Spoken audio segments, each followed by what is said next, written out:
முதிய பெண்மணி மற்றும் நபிகளின் கருணை. மக்காவில் ஒரு முதிய பெண் நபி முகம்மதுவை விரும்பாமல் இருந்தார், ஏனெனில் அவர் இஸ்லாத்தை போதித்தார்.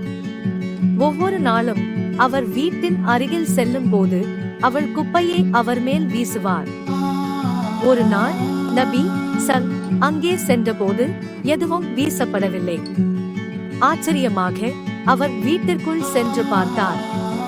அவள் நோயால் படுக்கையில் இருந்தாள். அவரது கருணையை பார்த்த அந்த முதிய பெண் வியப்படைந்தாள் மற்றும் கேட்டாள், நீங்கள் இங்கே ஏன் வந்திருக்கிறீர்கள்? நபி புன்முறுவலுடன் கூறினார், நீங்கள் இன்று குப்பை வீசவில்லை, நீங்கள் நலமில்லையோ என்று பார்க்க வந்தேன். அவரது மனமிறங்கி இஸ்லாத்தை ஏற்றுக்கொண்டார். கதையின் நெறிமுறைகள். துயரத்திற்கு பொறுமையுடன் பதிலளிக்கவும். நமக்கு விரோதமாக இருப்பவர்களுக்கும் கருணையுடன் இருங்கள்.